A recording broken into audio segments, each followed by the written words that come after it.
una nueva convocatoria de la Asamblea para el viernes 13 de diciembre para resolver respecto de esta promulgación del proyecto de ley calificada como urgente en materia económica. Como decreto ley lo envía el presidente de la República al registro oficial. Además, se tratará del pedido de varias bancadas legislativas ante el tratamiento ante el presunto uso del malware Pegasus. Recordemos que hace una semana estuvo con nosotros Andrés Arauz hablando justamente de esto. Luego estuvimos con Marcel Romero conversando también, Marcel Ramírez, perdón, conversando también sobre Pegasus, sobre cómo funciona y para qué lo utilizan los gobiernos. En este caso, lo que se pretende es tratar la denuncia en el Pleno de la Asamblea de que hubiera sido utilizado como herramienta de espionaje a periodistas, opositores políticos y activistas en Ecuador. Entonces, para el 13 de diciembre está ya la convocatoria a la sesión 990 del Pleno de la Asamblea Nacional a las 11 de la mañana. Conocerá como segundo punto del día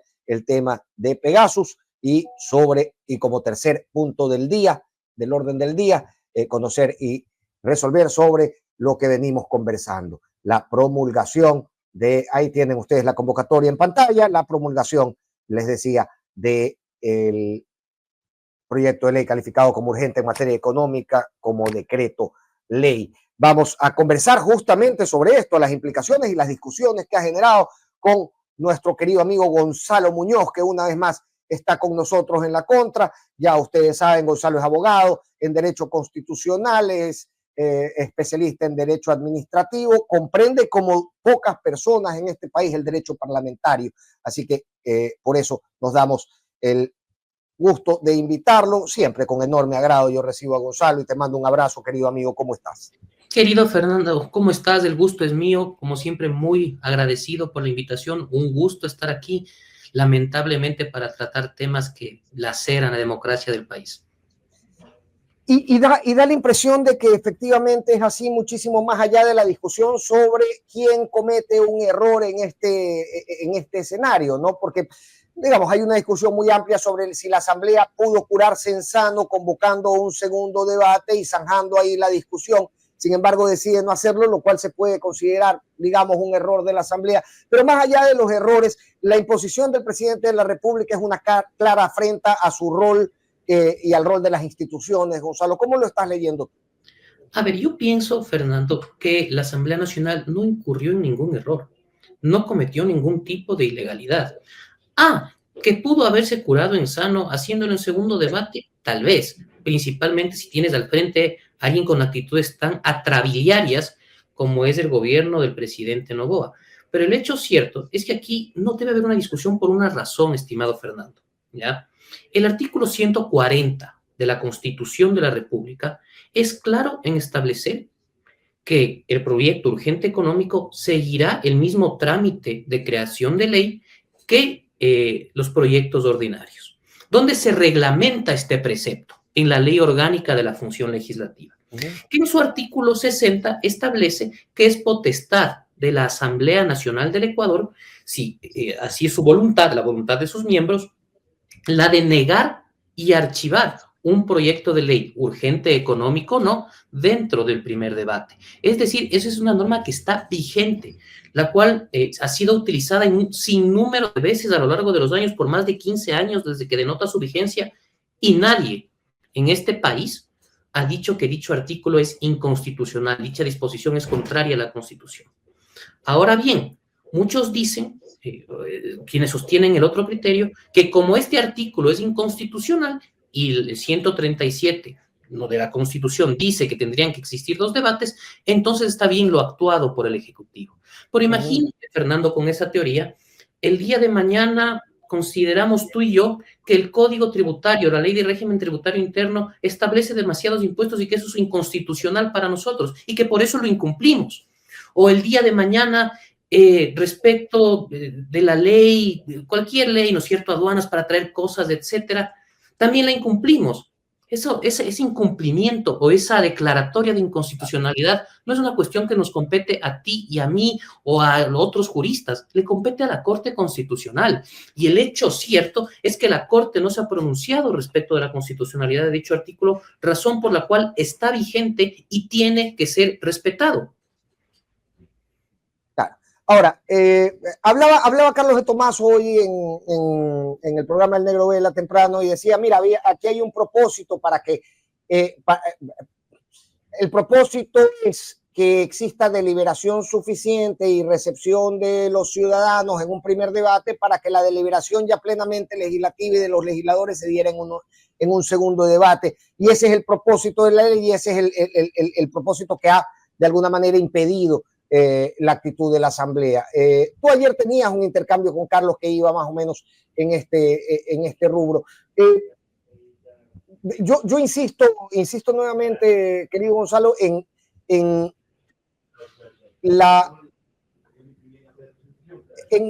cuál fue el propósito que empuja al asambleísta Peñafiel, pese a que ya incluso la bancada de gobierno le había anunciado que esto podría suceder, a proponer el cierre del debate y el archivo de la norma en un solo debate. Mira, Fernando, efectivamente, cuando tú vas a aprobar dentro del trámite de aprobación un proyecto de ley, valga la redundancia, porque aquí hay que decir todo, urgente, económico o no, es importante que se generen dos debates y así lo establece la Constitución y la ley. ¿Por qué? Porque dentro del primer debate se recibe principalmente a personas de la sociedad civil, a personas que pueden ser afectadas o en su defecto beneficiadas legítimamente con un proyecto de ley. En el segundo debate, por el contrario, también, aparte de recibir más aportes de la sociedad civil, existen las observaciones que realizaron los legisladores en el primer debate. ¿Cuál es el propósito de poder archivar, de que exista la facultad de que se pueda archivar y negar un proyecto de ley en primer debate? Y es que la voluntad de los legisladores ya está dicha. Pues. Si tú tienes más de la mayoría absoluta, en este caso 84 votos, que le dicen al presidente, que le dicen al Ecuador, esta norma no le conviene al país, no estamos de acuerdo y no la vamos a aprobar, es innecesario un segundo debate. Lo pueden hacer en primer debate, por eso existe esa facultad, por una cuestión básica de economía procedimental. ¿Sí? Entonces, es una facultad que, como repito, y no me cansaré de repetir, está contenida en el artículo 60 y por lo tanto tiene que ser respetada. El criterio de otros abogados, en este caso el doctor de Tomaso, pues pueden ser respetables. Yo no concuerdo en lo absoluto con aquello. Es una norma que ha tenido vigencia de 15 años y ninguno de ellos pues la acusó de inconstitucional.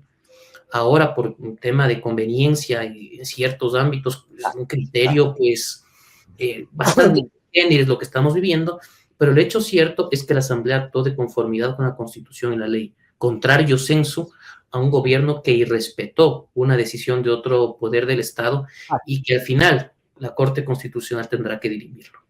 Y justamente Jimena Ron le respondía en esto, no era un debate, era un conversatorio que hacían. Esta mañana Jimena Ron le respondía justamente eso, le decía, mira, a ver, si la crítica del gobierno es que no se deliberó lo suficiente sobre la ley, pues bueno, la actitud del gobierno no admite mucha deliberación, está imponiendo al registro oficial. Y quiero hablar del registro oficial, querido Gonzalo. Quiero hablar del registro oficial porque yo decía ayer en este espacio, bueno, si el registro oficial digamos que no es deliberante y lo que tiene que hacer es revisar que los requisitos formales sean cubiertos, a mí me parece que la certificación de la Asamblea no debería estar por fuera de esos requisitos y el registro oficial debería revisarlo. Dime si estoy equivocado. A ver, yo te voy a decir lo que debería ser el deber ser. El deber ser, considero yo que el registro oficial efectivamente tiene que verificar que una norma, un acto normativo, cumpla con los requisitos legales y constitucionales para que se proceda a su publicación. Sí, es lo correcto. Ahora bien, hay que ser sinceros en un asunto. El registro oficial no puede ejercer un control de legalidad respecto de si es erróneo o no en la publicación, en este caso de un decreto de ley enviado por el presidente de la República, no por Gonzalo Muñoz o Fernando Ampuero. ¿Sí me explico?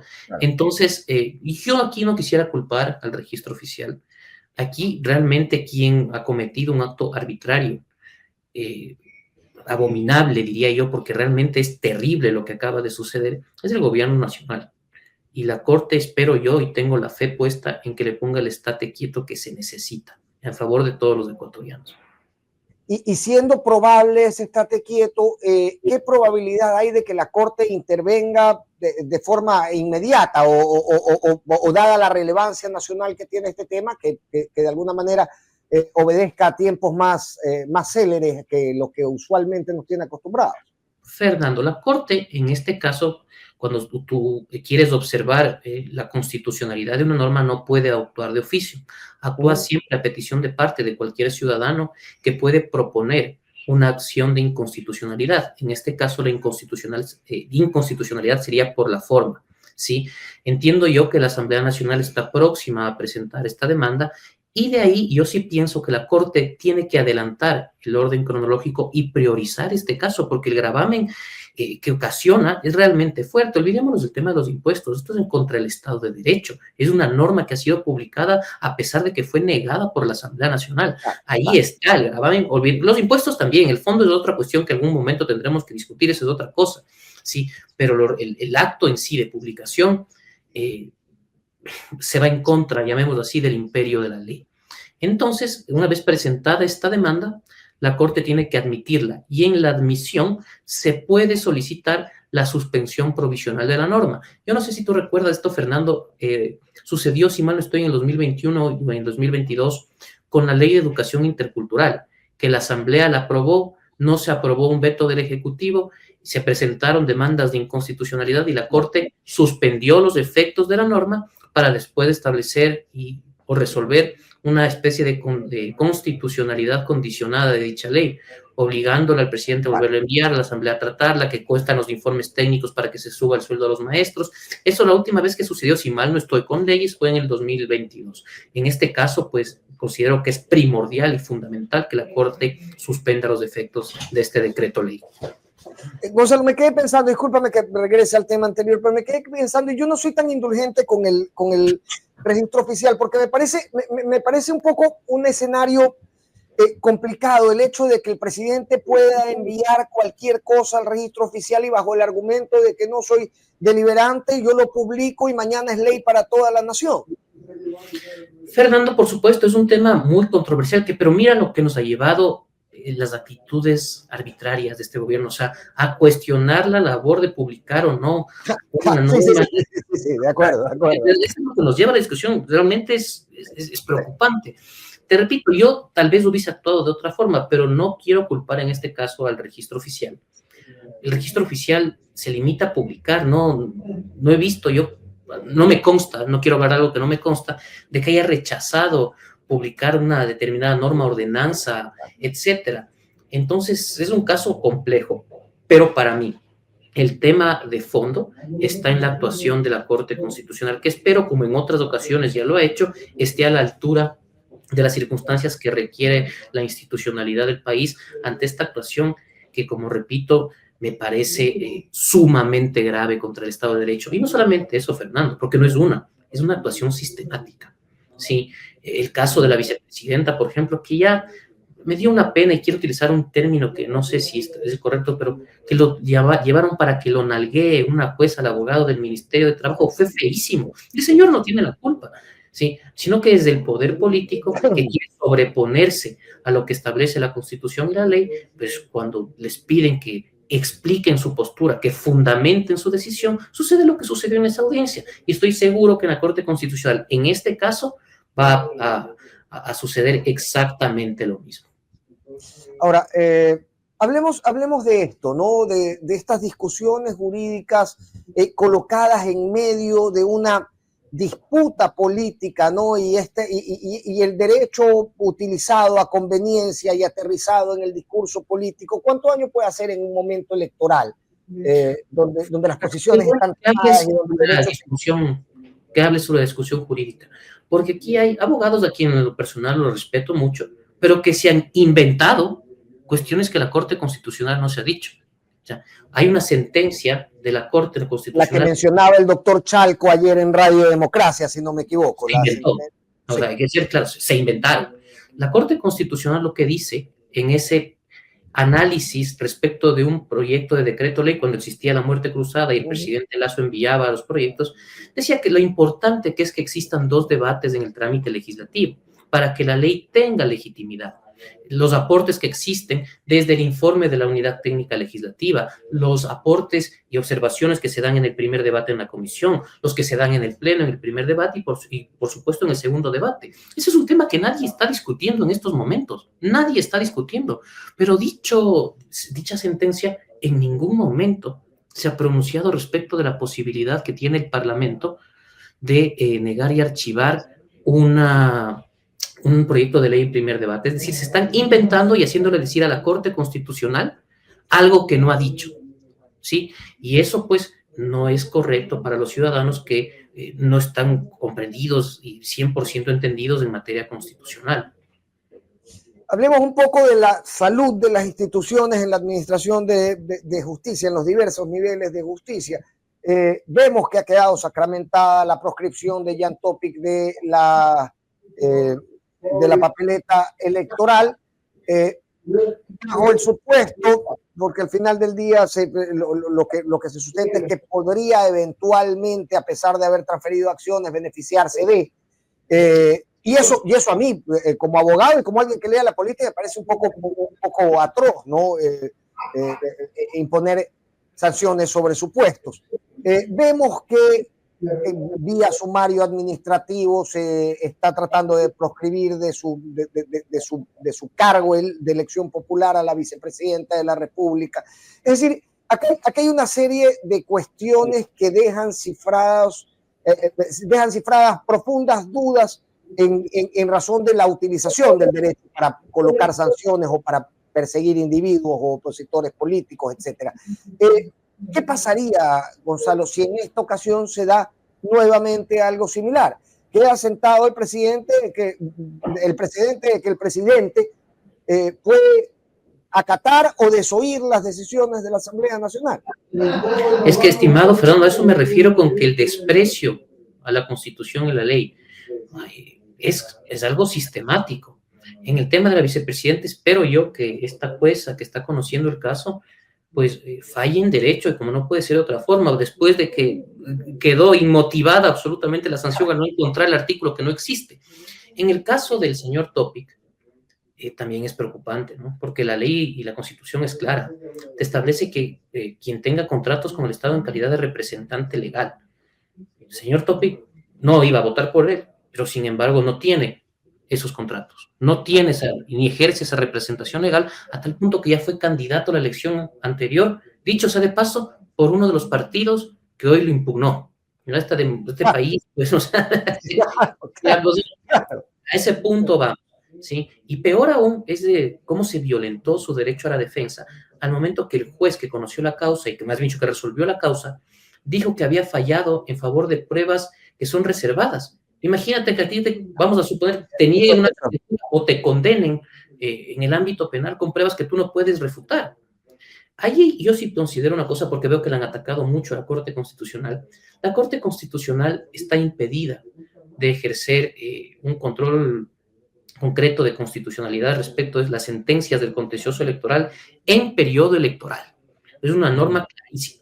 Y eso se desarrolló también en una sentencia de la Corte, en el caso Vistazo, donde la Corte admitió y aceptó una acción extraordinaria de protección respecto de una multa que le habían impuesto a la revista Vistazo, pero no tenía nada que ver con el proceso electoral. En este caso, lamentablemente, el del señor Topic sí lo tiene. Entonces, ahí no es un error de la Corte, es un error de la ley. La justicia electoral no puede ser ajena al control de la Corte. Correcto.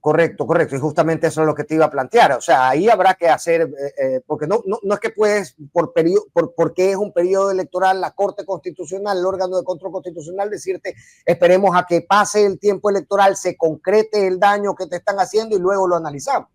Claro, es que yo te voy a decir cuál es el origen de esta norma. El origen de esta norma es que no venga el día de mañana, pero no es problema, es un problema ya que tenemos como sociedad y en sí de los partidos y organizaciones políticas, venga cualquier tillería, venga cualquier, ¿cómo se llama?, cueva, o el señor que se lanzó por Suma, se me acaba de ir el nombre, que en su vida han hecho vida política, y claro, mal utilicen la justicia electoral. Ese es el origen de esta disposición, toda vez que al ser un tema tan rápido dentro del periodo electoral, obligan a la Corte Constitucional a romper el orden cronológico y pronunciarse. Ese es el origen, pero yo pienso que esa norma no debería existir. No debería existir y no puede ser que las violaciones que se dan dentro de sede jurisdiccional de carácter electoral se excluyan del control del máximo organismo de control constitucional como es la Corte. Querido Gonzalo, y antes de despedirme, porque sé que también eres un correcto lector de la política, este tipo de actitudes sostenidas en el tiempo, que a veces se encuentran en las redes sociales, festejos, ¿no? Arrecho mi presidente, ¿no? Se metió, lo conversábamos hace unos minutos con Caroline Ávila, ¿no? Y recordábamos esa entrevista donde Abdalá Bucaram le dice a Rafael Cuesta, pisemos la cabeza, arranquemos los ojos, metámosle una sierra, ¿no? Y eso que en el 2005 nos parecía, pero que está loco este tipo, ahora podría ser festejable en cualquier red social si es que se habla de un enemigo político.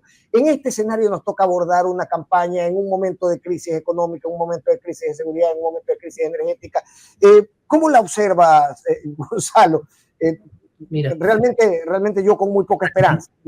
Desesperanzador ver cómo a cierta parte de la población ecuatoriana, de nuestra sociedad, le parece bien y está de acuerdo con el autoritarismo de un líder cuando es para su conveniencia o piensa igual que él, incluso de cierta prensa, ¿sí? Que justifican estas atrocidades porque pues están de su lado. No es correcto, o sea, estos actos arbitrarios, el desprecio a la Constitución, en fallar y en realizar acciones contrarias a la ley, no es una cuestión de izquierda o de derecha, tiene que ser criticada siempre, siempre. Los autoritarismos son nefastos, los autócratas siempre vulneran la Constitución, no importa su ideología. Y eso es lo que tenemos que tener claro, ¿sí?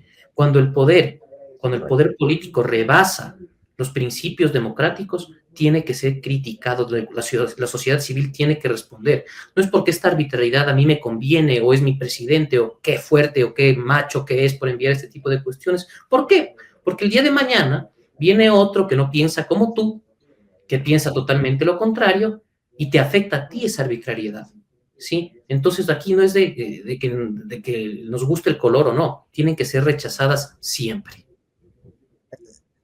Tu viejo, que era un tipo tan sensato, alguna vez conversábamos justamente sobre esto. Decía, hay que legislar pensando que mañana viene el contrario, administrar la misma legislación que tú estás generando. Más por la coyuntura, exacto, Sí. No se puede legislar por la coyuntura.